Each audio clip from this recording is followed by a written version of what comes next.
Bienvenidos y bienvenidas a un nuevo episodio del podcast oficial de Entrepenop Innovadores. Aquí Sebastián Aguiluz, cofundador y CEO de Entrepenop, y estoy con Emilio Díaz, Chief Communication Officer de EY Latinoamérica. ¿Cómo estás, Emilio? Muy bien, Sebastián, muchas gracias. Gracias por la oportunidad de darme de estar aquí contigo y con toda tu audiencia. Al contrario, encantado de tenerte por aquí. Oye, Emilio, para los que no estén tan familiarizados contigo y con lo que haces, no sé si nos puedes contar un poquito más. Bueno, si quieres te platico un poco de mí y luego de lo que hago. Claro. Este, Ahí donde me ven, yo soy acapulqueño, me vine a estudiar a la Ciudad de México. Estudié la carrera de Ingeniería en Cibernética y Ciencias de la Computación, pero después me dio más por el lado del área de la comunicación, del área del marketing, y he sido director de marketing para empresas como en su momento, ya estoy un poco más viejito, muchos no la van a conocer, en su momento Unisys, que era una empresa de cómputo, Novell, la empresa de redes muy grande que había hace tiempo, Digital, y desde hace casi 29 años, 28 años y fracción, estoy en Ernst Young, en EY, como se conoce a partir de hace unos años, liderando todo el área de Brand Marketing and Communication para México, y Communication, que es la comunicación corporativa interna, como la comunicación externa para toda Latinoamérica. En Latinoamérica me toca a mí el privilegio de coordinar hoy en día 18 países, prácticamente toda Latinoamérica, en lo que tenga que ver con la parte de comunicación. Ese soy yo. ¿Y qué hago? Dentro de EY, lo que llevamos a cabo es una empresa, no sé si muchos conozcan el concepto de los Big Four, o las cuatro grandes firmas de servicios profesionales a nivel mundial.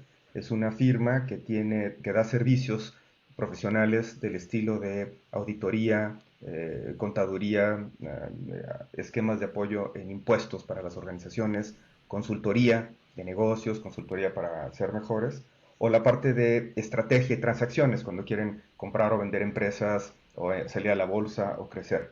Para datos de la numeralia, si quieres, somos un poquito más de 405,000 personas en el mundo y tenemos presencia en 156 países. En el caso de México, donde yo radico, somos alrededor de 4,100 personas, llevamos 91 años en el país y hacemos todo este tipo de servicios aquí, a tus órdenes. Perfecto. Oye, Emilio, a ver, vamos a empezar contigo y con tu origen secreto, porque pues dices que primero iba por programación y acabaste en la comunicación y pues has hecho toda una carrera. Cuéntanos ese origen secreto. ¿Cómo llegaste a Iguay a este puesto? Cuéntanos la historia. Sí, yo creo que es interesante el cambio. El cambio se da cuando yo estaba estudiando la carrera. Era muy buen programador en la parte de cómputo y entré a una empresa que se llama Unisys y entré a dar soporte técnico a las empresas, sobre todo a las... Fíjate, desde esos inicios estaba yo terminando la carrera, me tocaba ver muchos emprendedores porque eran los distribuidores de los equipos de cómputo que empezaban a poner una distribuidora para vender lo que es la parte de las computadoras que hacía Unisys en ese entonces. Y curiosamente yo era el de soporte técnico y cuando íbamos a vender o a ayudar a algún cliente, esa es una anécdota interesante, se volteaban a ver al de ventas y el de ventas le decía, es que ya tienes que cambiar la computadora. Y entonces volteaban conmigo que era el de soporte técnico. Y, no, si le pones más memoria, le pones más disco, la verdad es que no tienes que comprarte otra computadora. Obviamente los vendedores me mataban, ¿no? O sea, decía, ¿qué estás haciendo en ese tipo de cosas? Entonces aprendí un poco más que sí, efectivamente le podías poner más memoria o más capacidad de procesamiento, pero te iba a durar muy poco y para las tendencias que venían no funcionaba. Entonces me entró la curiosidad de la parte de marketing con el concepto de dar a la oportunidad a los clientes, a los prospectos, de que tengan todo el conocimiento completo y que tomen la decisión. Y bueno, de ahí de soporte técnico, creé la gerencia de soporte técnico y marketing, donde a mi gente que me reportaba en soporte técnico le daba este tipo de esquemas, y de ahí empecé a crecer. En esa empresa me hice gerente de marca de un producto y después de gerente de marca les gustó mucho lo que hice y me llamaron a trabajar ya como director de marketing para otra organización. Tuve la oportunidad de profundizar más mis estudios en Babson College en Boston y después tuve la oportunidad ya estando aquí en la firma en Kellogg, de School of Management que está en Chicago. Y ahí tomé más lo que son la parte ya de pues, un poquito más de conocimientos, más diplomados, maestrías en términos de comunicación y de mercadotecnia. Y curiosamente, cuando yo estaba en Digital, perdón, en Nobel, me llamaron de un headhunter y me dijeron, oye, andamos buscando un director de marketing para una firma de consultoría de negocios. Yo no tenía ni idea. Y le dije al headhunter, pues dime el nombre de la compañía para que, pues para ver si me animo o no, porque estoy muy contento aquí, ¿no? Y me dijo, no, no puedo decirte, bueno, bye. Y entonces le dijo, bueno, está bien, pero no le vayas a decir el nombre de la empresa. El nombre de la empresa en este tipo de organizaciones como es Iguay es el nombre local. Y entonces lo que me dijo fue, no le vas a decir al cliente, pero es Mancera. Y yo puse una cara de, ¿qué es eso? ¿What? Y la respuesta me encantó. Dice, ¿ves por qué necesitan un director de marketing? Sí, me enganchó. Entonces fui a la entrevista, me metí con ellos, la verdad es que estuvo muy interesante y pues aquí estoy, después de 28 años de hacer muchos cambios, de la parte secreta, como tú dices. Perfecto. Oye, justo voy a agarrar un concepto que tú dijiste con el que estoy bien familiarizado de las Big Four. ¿Por qué? Porque yo, por ejemplo, estudié administración financiera, entonces las conozco bien. Tengo muchos amigos que trabajan en varias de ellas. Estuve en eventos, en asociaciones, o sea, estoy bien familiarizado con cada una. Ahora, muchas veces a mí me pasa que veo que con personas que no están en ese medio o que no estudiaron en ese medio, que no las conocen y hace sentido porque pues no es, por ejemplo, no sé, un Microsoft que es un producto que ellos han interactuado de alguna u otra forma, ¿no? Lo hayan comprado o no, un Coca-Cola, lo que sea. Pero son empresas, como tú dijiste hace rato, son gigantes, con miles de empleados, con cientos de países de presencia. Yo te quería preguntar, como alguien responsable de esa parte, eh, ¿cómo lidias con eso? Por un lado tienes una empresa con mucho presupuesto, con mucha presencia, con mucha relevancia, que maneja muchísimo más dinero que otras empresas más conocidas, pero más chiquitas porque al consumidor, eh, con, eh, pues eso, de que a lo mejor, pues entiendo que alguien que nunca vaya a necesitar una consultoría, pues no esté familiarizado con una de las Big Four. Pero la pregunta es en el sentido, ¿cómo le hacemos para llegar al mercado o no? Sí, ¿cómo manejas esa parte? Que por un lado tienes los recursos de una empresa gigante con mucha presencia, pero por otro lado, al no ser un producto o servicio que el consumidor usa en su día a día, pues tienes una barrera de entrada que otras marcas no tienen. No, eso es una muy buena pregunta. Yo creo que la base tiene que ser siempre cuando ustedes están en una organización, una empresa, lo primero que te tienes que preguntar es quién es tu cliente. O sea, quién es el que necesita tus servicios, quién es el que compra tus servicios. Con base en eso, ya estructuras o armas todo lo que es la parte de tu posicionamiento en la plaza. Acuérdate que es precio, plaza, producto, promoción, todo ese tipo de cosas en el esquema de marketing. Pero aquí lo interesante es primero definir quién es tu target, quiénes son tus clientes. Y tienes razón, de repente yo puedo estar platicando con amigos míos que no tienen nada que ver con este tipo de cosas y le dices trabajo en EY y ponen una cara de what como los anuncios esos del inglés, ¿no? O sea, ¿de qué me estás hablando? Pero es que no son mi target. Mi target normalmente somos, más bien, somos una organización que le vende a las organizaciones. Es decir, nuestros clientes es business to business, con diferencia de otras organizaciones que tienen business to consumer, que es el que consume. Entonces, yo aquí sí queda muy clara cuando ya empiezas tú a ver las definiciones entre cliente y consumidor. Yo tengo clientes, y hay otras empresas que tienen clientes y consumidores. Cuando tienes un esquema de distribución, por ejemplo, ¿no? Que tú vendes los productos que te vas a comer en alguna marca de la que tú quieras, Coca-Cola lo mencionaste tú, sus clientes de Coca-Cola son los embotelladores, pero sus consumidores son los que están afuera tomándose el refresco. En el caso de nosotros, nuestros clientes y consumidores es el mismo. Porque al final de cuentas los clientes son las empresas y si quieres llamarle el consumidor, son las personas que están de esas empresas. Entonces yo tengo que enfocar mis esfuerzos de mercadotecnia, de conocimiento, a los targets, que son aquellas empresas que necesitan los servicios, y después identificar quién es el que compra los servicios. Porque una Emilio Díaz Incorporated, pues no existe, es un ente. Emilio Díaz Incorporated tiene un director general, tiene un director de marketing, tiene un director de finanzas, tiene un director de producción.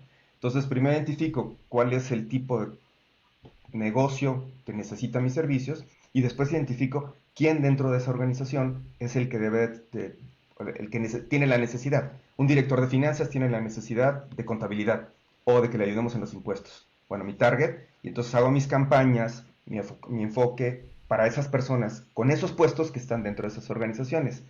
A una ama de casa, si tú le dices de igual, pues nunca me va a entender y la verdad Yo sí, cuando venía de consumo y entré aquí, sí me sentía traumado porque me decían, ¿en dónde trabajas? No entiendo. Sí, pero es que a lo mejor tú no eres para entenderlo porque el que me va a comprar es el otro. Entonces no sé si con eso contesto un poco más tu pregunta. Lo que tienes que enfocar tus esfuerzos. Y tú decías, millonarios presupuestos. Pues así tengas un peso, tengan millones de presupuesto, el peor inversión es cuando le enfocas en algo que no te va a dar resultados. Entonces aquí tiene que estar enfocado en ese tipo de clientes que tengo. Y bueno, si quieres después andamos cómo le llego, ¿no? O sea, cómo identificar al director de finanzas de un corporativo. Ah, bueno, hay varios mecanismos que si quieres comentamos ahí. Uh -huh. Pues si quieres empecemos por eso. ¿Cómo llegas al tomador de decisión cuando las empresas, pues ahora sí que las empresas no son como las personas, no tienen un ADN donde pues todos tienen el corazón en el mismo lugar, el cerebro en el mismo lugar, etcétera. Te lo digo, por ejemplo, en nuestro modelo de negocios que la mayoría es por patrocinios. A veces los patrocinios los tengo que ver con el de finanzas, a veces con el de marketing, a veces con el de comunicación, a veces con el de relaciones institucionales, a veces con el CEO, a veces Sí. con el de recursos humanos, no sé, de todo me ha tocado. O sea, con esto de que las empresas no tienen una forma fija, no tienen que ser, no tienen que tener cierta estructura fija, ¿cómo le haces para llegar con el tomador de decisión? Fíjate, eso es muy interesante porque es este, muy variado lo que nosotros ofrecemos, ¿no? O sea, hay soluciones especializadas para los directores de finanzas, por seguir ese ejemplo. Entonces dices, bueno, esta solución que nosotros tenemos, este apoyo, porque hay una necesidad en las cuestiones de impuestos o de llevar a cabo la contabilidad dentro de la organización. ¿Cómo voy a identificar quién los quiere? Bueno, empiezas a hacer un pequeño estudio y dices, ahora los directores de finanzas, ¿dónde se juntan? ¿Dónde se ven? Como tú dices, ¿dónde toman, casi casi que dónde toman la cerveza? Y empiezas a ver que hay asociaciones en el mercado, como un tipo, en el caso de México, el Instituto Mexicano de Ejecutivos de Finanzas, donde juntan a la mayoría de los directores de finanzas y tienen ahí sus reuniones, tienen comidas. Bueno, buscas cómo te puedes inscribir, entras ahí a través de las personas que forman parte de la organización y empiezas a ver, no solamente desde el punto de vista de patrocinio, sino empiezas a ver desde el punto de vista de contenido, que les puedan ser de interés, ¿no? Esa es una manera de hacerlo. Por otro lado, si tú, por ejemplo, nosotros, ahora que estamos empujando y está muy de moda, inteligencia artificial, tú lo acabas de decir, así como tu producto que estamos ahora, que lo puede comprar cualquiera dentro de la organización, la inteligencia artificial la compra dentro de la organización cualquiera, porque puede ser una necesidad el de marketing, pero puede ser el de producción o puede ser el de otro. Entonces, ¿qué es lo que una de las cosas que me ha funcionado es no vender la firma o no vender que hacemos auditorías más baratas o que somos más rápidos, más eficientes, sino proponer contenido. Y una de las formas que lo hacemos es nuestros especialistas, nosotros les pedimos que escriban artículos, que comenten algo, que vean tendencias y tratamos de colocarnos en los medios que estas targets los están leyendo. No sé, periódicos de difusión, depende del cliente que queremos, donde definimos y hacen artículos de lo que significa la inteligencia artificial o cambios que vienen o cómo pueden esto mejorar o afectar, pero en ningún momento vendiéndole de que igual lo hace, igual es maravilloso, sino es el contenido. Yo lo que a veces les platico a mi gente es, a veces los consultores y sobre todo los auditores y todos son como los médicos. Déjame hacer el ejemplo, la analogía. Tú cuando vas a ver a un doctor, no lo vas a ver porque hace las operaciones más baratas. O sea, tú cuando vas a ver por un doctor es porque tiene un conocimiento en su mercado, que son pacientes que ha atendido, porque es una persona que a lo mejor es reconocida por lo que ha escrito, por lo que ha llevado a cabo, y vas y lo contratas, ese tipo de esquemas. Un consultor va a ayudarte dentro de tu organización para ser mejor, y pues vas a ver a alguien que responda, que sea reconocido. Entonces eso lo puedes ver cuando lees artículos, cuando vas a un evento y da una plática o una conferencia, o cuando es entrevistado para cierto detalle, entonces vas y lo buscas. Luego cuando vas con el doctor, ya que lo escogiste, o Sebastián, tú esperas que te diga la verdad. Entonces, a un doctor, cuando vas, te dices, pues estás excedido de peso, compadre, tienes que hacer ejercicio, ponte a comer menos de lo que tienes, pues muchas veces no te gusta lo que te dice. Cuando tú contratas un consultor, un auditor, muchas veces no te gusta lo que te va a decir porque lo estás haciendo mal o lo necesitas hacer bien, o si eres un auditor, pues para que te corrijan el tipo de cosas que se tienen, ¿no? Entonces, espera que te diga la verdad, esperas que te diga un remedio, o sea, para que lo haga, Y lo que yo hago de broma es, y después de que terminas, de que te dice que tienes que corregir, tienes que hacer aquello, tienes que, al final, ¿qué le hizo un doctor? ¿Y cuánto te debo? O sea, igual es el tipo del esquema de consultoría donde para definir eso y cómo le llegas, tienes que identificar en qué medios están, en qué lugares están tus prospectos de clientes y qué le interesas que escuchen. No que a un cliente nuestro no le importa que seamos los más grandes del mundo, sino le interesa que le podamos resolver y que tengamos a las personas, porque al final de cuentas los servicios se entregan con las personas. Entonces nuestra mercadotecnia va orientada a dar a conocer a las personas que integran la organización como líderes de opinión o como expertos en la materia. No sé si por ahí va la pregunta. Perfecto. Oye, y justo identificar, ayúdame a identificar, porque como tú ya mencionaste, ustedes no le venden a personas, bueno, sí le venden a personas, porque se entiende, le venden directo a empresas que hay personas adentro. ¿Qué errores comunes ves en las empresas? Perdón, ¿qué errores comunes ves en las empresas cuando tratan de venderle a otras empresas en lugar de directo al consumidor? Cuando no, insisto, cuando no identificas bien tu target y la necesidad que tiene. A ver, una de las cosas, déjame darte un ejemplo con esto. Antes, hace muchos años, nosotros éramos todólogos, ¿no? Y vendíamos a cualquier industria, a cualquier segmento, lo que se consideramos que era mejor. Eso no estaba funcionando, porque no es lo mismo la problemática y la necesidad que tiene una empresa que está en productos de consumo o una empresa que está en el sector financiero bancario. Entonces, necesitas hablarle en el idioma que tiene esa persona. Y no estoy hablando de español, sino tú, para poder, los errores que podemos cometer es que tengamos un portafolio de servicios que one size fits all, ¿no? O sea, que todo lo que yo tengo genera y puede ayudar a cualquiera de las necesidades que tienen las empresas. Entonces, la manera de resolver ese error es entender la necesidad que tiene esa empresa.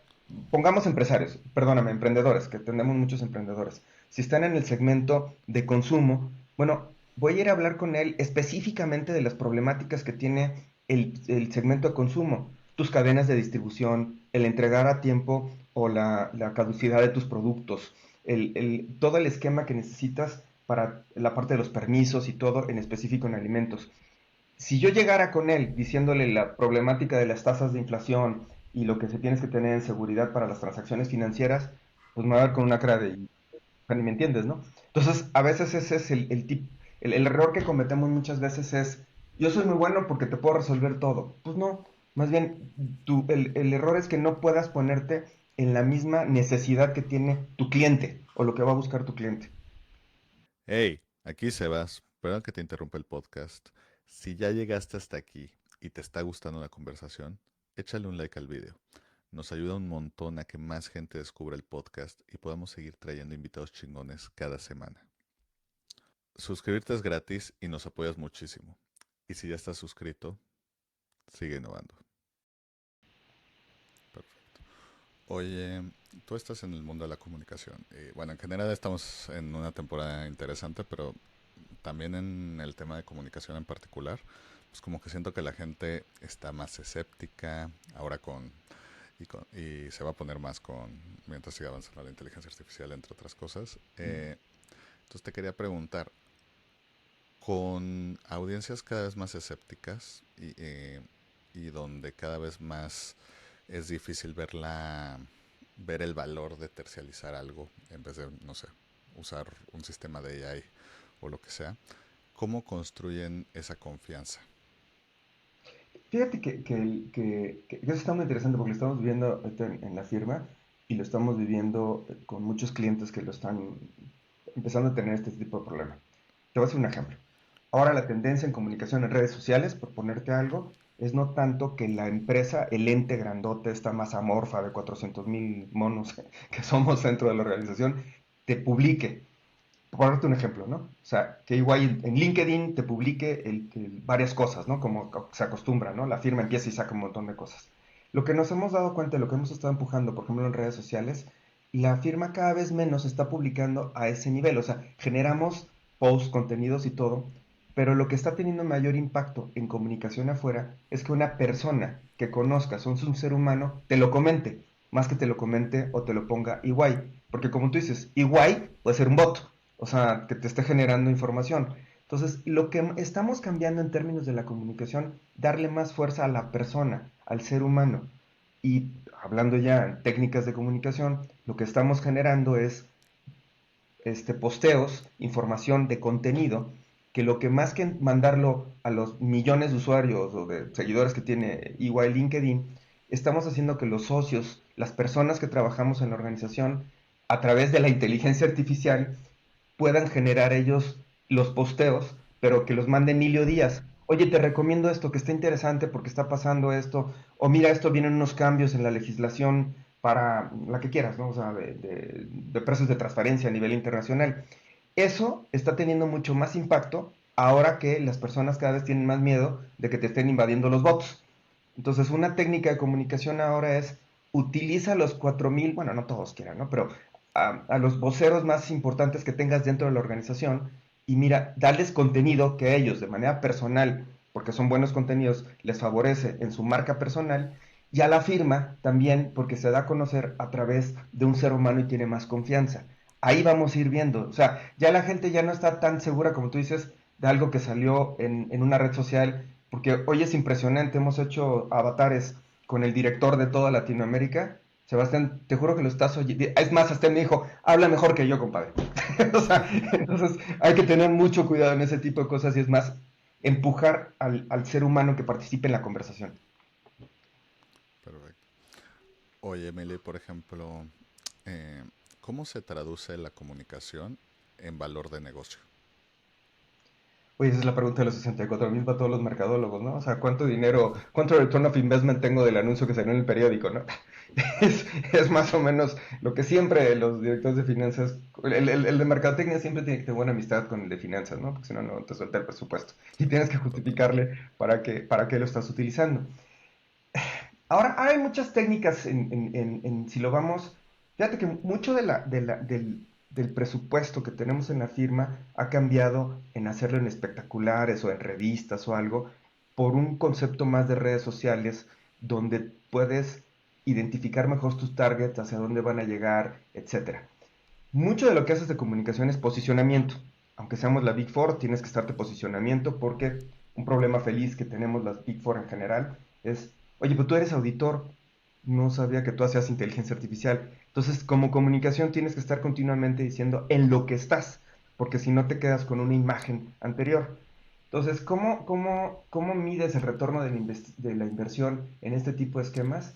Bueno, hay muchas herramientas de cuántos los leyeron, cuántos abrieron y lo leyeron, cuántos lo multiplicaron, o cuántos también existe, aunque no es por ahí donde cae la venta, los que te preguntan o los que te piden una cita. Oye, leí este artículo, se me hace muy interesante. Y sí llegan, ¿eh? Nos llegan a la página de internet de que leí el artículo, no sé, tenemos el segmento de consumo y cómo se comportará el consumidor en los próximos años. Y te hablan o sea, personas que trabajan en compañías que dicen, oye, quiero saber más de este esquema, quiero saber más de qué se trata. Sí hay manera, cuando tú tienes esa presencia en el mercado, de percibir que lo leen, que están interesados. Hay herramientas que lo hacen, nosotros tenemos herramientas que saben cuándo lo abrieron, cuántas veces lo vieron, hacia dónde llegaron, qué fue lo que más les interesó y te manda alertas para dar seguimiento. Pero para mí siempre la venta y en este tipo de situaciones es que esas personas en tu base de datos que estás interesada, tu siguiente paso es que las vas a poder invitar a algo donde tengan una experiencia, ya sea personal, en un desayuno, en un cóctel o algo donde le presentes, o ahora con la tecnología que participen en un webcast o que participen en una llamada de algo que sea de interés. Hasta ese momento es cuando ves que tu target que mandaste a miles se va reduciendo a los que están interesados y es una manera de saber que estos, si quieren, los que fueron a tu evento, los que participaron y los que les van a dar seguimiento. Ese es tu funnel, ¿no? Al final de cuentas, como le sacas provecho. Perfecto. Oye, Emilio, agarrando un poquito de lo que decías en la respuesta anterior, de la importancia no solo de hacer las cosas, sino de también comunicar que estás haciendo las cosas. Digo, perdón que saque lo FIFAs, pero el fútbol siempre ayuda a como explicar eso. Mi equipo es el Real Madrid y acabamos de cambiar de entrenador y el entrenador nuevo comunica mucho a la prensa, a todos, las cosas que está haciendo para trabajar y mucha gente dice, miren, este sí lo está haciendo. Yo no me creo que el anterior no lo estuviera haciendo. Simplemente no lo comunicaba porque, pues, otra escuela. Eh, pero justamente el comunicarlo más hizo que, pues, como tú dijiste, le soltaran más presupuesto, le liberaran más cosas, le dieran más poder de decisión en otras cosas. Entonces, todo esto es una forma muy larga para preguntarte, ¿tú crees que la comunicación de lo que se está haciendo como empresa debería sentarse en la mesa de la estrategia? O sea, a la hora de planear qué van a hacer, desde ese momento deberían de estar planeando cómo lo van a hacer conocido, cómo lo van a dar. Esa pregunta que haces se me hace súper interesante porque déjame comentarte que hay una nueva tendencia dentro de las organizaciones donde antes marketing era todo, donde marketing tenías la parte de promoción, campañas con el área de comunicación toda integrada y hoy en día el área de comunicación está teniendo una fuerza distinta como se tenía anteriormente. Muchas organizaciones, incluyendo la firma, estamos separando lo que es la parte del marketing como tal de la parte de comunicación. Marketing son las campañas, como te decía, más generación de ventas. Y la comunicación es más de posicionamiento, de dar a conocer, de tener un lugar como líder de opinión en lo que tú eres experto o sabes dominar este esquema. La anécdota que en algún momento yo platico es que cuando a mí me decía al principio del podcast, cuando me invitaron a participar aquí, yo preguntaba, ¿y cómo está dentro de la estructura? Y me decían, bueno, tú vas a reportar a un director, y ese director otro socio, y luego está el director general. Y le decía, ¿saben que eso no va a funcionar? Marketing, comunicación y todo esto tiene que estar dentro de la parte de la estrategia, porque es la que va a ayudar, la que va a dar retroalimentación.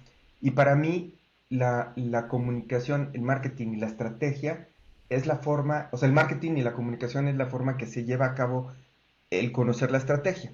Y contestando a tu pregunta en términos de si debe estar arriba y los ejemplos que dabas del Real Madrid, yo te digo que es un arma de dos filos, pero tiene que estar. El área de comunicación, cuando tú sales y dices de manera abierta a lo que, qué es lo que vas a hacer, cuáles son tus actividades, qué es lo que tienes que llevar a cabo, tienes un esquema, insisto, como arma de dos filos. La primera, muy buena, porque das a conocer lo que quieres hacer y tus prospectos, clientes o seguidores van a estar atentos de que lo hagan y se van a sentir parte de la organización cuando les platicas que estás haciendo lo que quieres llevar a cabo. Y la otra, el otro filo de la moneda es, si tú lo haces abierto y lo dices qué es lo que vas a llevar a cabo, estás firmando un compromiso público. Y ese compromiso público es que lo tienes que hacer. Y si lo tienes que hacer, y lo haces bien, tus beneficios se multiplican. Si dices lo que vas a hacer y no lo haces, ahí sí puedes tener una generación negativa. Y te comento que hace muchos años nosotros teníamos nuestro eslogan, que también era un compromiso social fuerte, que era quality in everything we do, calidad en todo lo que hacemos. Y eso nos obligaba a entregar la calidad en todo. Devolverte, cosas más sencillas como devolverte una llamada o decir que te lo entrego en 2 días y te lo entrego en 2 días. O sea, cosas de ese estilo porque en el momento que lo fallas, el mismo cliente tiene todo el argumento para decirte, ¿y tu quality everything we do, dónde está? Entonces, ahí por eso es importante que esté dentro de la estrategia y puedes aportar a los estrategas de la organización los, los beneficios y los perjuicios que pudiera tener lo que quieres hacer en el mercado, ¿no? Porque tú estás en el feeling de lo que están contestando, de lo que me decía un socio hace muchos años cuando entré, digo, oigan, ¿y aquí no hacen encuestas de satisfacción? No. Y le digo, ¿y por? Los clientes están contentos. ¿Y por qué están contentos? Pues porque no se quejan. ¿Y dónde se van a quejar, compadre? O sea, tiene que haber una comunicación por los dos lados, ¿no? O sea, en ese tipo de esquema. Y ahí es donde tú percibes cómo está la situación. Y otra cosa que me encantó de alguna vez que estudié es, si un cliente se queja, o sea, hablando de comunicación de lo que está manejando, si un cliente se queja, es un cliente que quiere seguir contigo, que está contento y, bueno, no está contento, pero quiere que arregles porque quiere continuar contigo. Si un cliente no se queja, olvídate, mañana se va y ni te vas a enterar, porque no quería seguir contigo, ¿no? Entonces creo que es un punto muy bueno de análisis. Oye, Emilio, y por ejemplo, agarrando toda esta plática que hemos hecho de generar valor y de que sea parte, pues no un ente aparte, sino parte de la misma estrategia de la empresa, pues parte de eso es traer resultados. Entonces yo te quería preguntar, ¿qué métricas realmente importan para evaluar si una estrategia de comunicación está siendo exitosa o no? Fíjate que yo vería la comunicación en dos rubros, tanto la comunicación hacia los clientes, hacia tu mercado, y tu comunicación interna. Yo manejo las dos, la comunicación de mercado y la comunicación corporativa. ¿Qué métricas se tienen? Hacia el mercado, tienes que estar más o menos de manera continua haciendo pruebas de que si lo que quieres decir es realmente lo que se está entendiendo. Porque una cosa puede ser que yo esté muy convencido de lo que te quiero decir, pero la manera en que se está saliendo el mercado no es la correcta, no es o no tiene esa percepción. Entonces, ¿qué métricas hay? Ahora con la novedad, bueno, no tan novedad, pero de las redes sociales, que puedes hacer realidad lo que me decían mis profesores antiguos del marketing, de que tiene que ser personalizado. Antes el concepto era muy bueno, pero a ver, yo quisiera saber cuando tenías 400 clientes y no tenías sistemas de cómputo y cosas que te puedan ver si lo decías personalizado. Eso era bueno para la tiendita de la esquina que atendías al de allá, pero cuando ya tienes empresas tan grandes necesitas la tecnología. Hoy tienes esa tecnología. Tú puedes saber perfectamente si el mensaje que estás llevando hacia afuera está siendo percibido por encuestas, por promociones que están enfocadas, por la respuesta que tengas hacia determinadas cosas que antes no podías tenerlo. Entonces esas métricas te ayudan a saber que si el mensaje está llegando y esas mismas métricas se van a dar. Yo conocí a una empresa que decía, voy a contratar a esta persona para hacer un anuncio, una publicidad tremenda y que me costó dinerales porque es muy buen artista. Bueno, si a los 3 días no aumentaron las ventas, aunque esté muy buena el anuncio, va para afuera y traigo otro, porque quiere decir que no está funcionando. Entonces, te das cuenta, mucho tiene que ver con incluso hay estudios que te dicen de la animadversión o preferencia de la marca, y la otra es ventas. O sea, tú, si estás sacando alguna comunicación, específicamente un producto o un servicio, y ves que en los próximos te das un tiempo, determinado tiempo, 3 semanas, un mes, 3 meses, lo que sea, no está pegando, pues quiere decir que eso no es lo que necesita el mercado. Entonces, sí es importante esa retroalimentación, pero que le hagas caso, ¿no? Porque luego sucede que dices, es que me encantó la campaña, está buenísima. Sí, compadre, pero si no tienes o una percepción de que está bien o no se incrementan tus ventas, pues a la siguiente, ¿no? O sea, esa es la manera de medirla, ¿no? Perfecto. Oye, Emilio, para ir terminando, a todos los invitados del podcast Innovadores les pedimos sus tres sís y tres no para emprendedores. Es decir, tres cosas que un emprendedor debería hacer sí o sí y tres cosas que debe evitar a toda costa. Tres mandamientos y tres pecados capitales, básicamente. ¿Cuáles serían los tuyos? Pues mira, pensando en emprendimiento y la firma es la número uno en todo lo que es el empuje de emprendimiento, incluso contamos con un reconocimiento que es de Entrepreneur of the Year, que lleva 40 años en el mundo y reconocemos a los emprendedores. Y con gusto algún día te platico, te presento a uno de nuestros especialistas Con gusto. específicamente en emprendimiento. Pero lo que yo he visto con el tiempo es lo sí.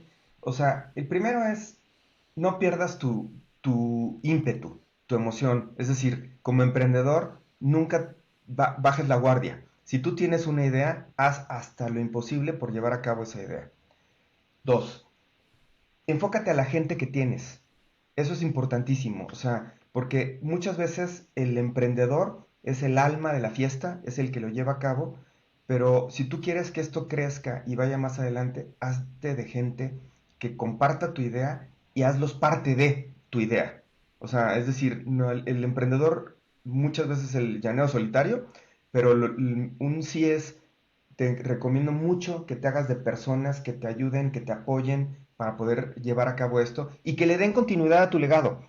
O sea, que la cultura que tú en tu idea, en tu emprendimiento tienes, tiene que haber gente que continúe eso, aunque tengas 25 años, no importa. O sea, el chiste es que hazte de gente que pueda seguir con esa idea, con lo que motivó que pusieras el emprendimiento. Y la otra es, sí enfócate en ventas, porque lo que hacen los emprendedores al principio es enfocarse mucho en ventas, pero no pierdas piso con tus costos.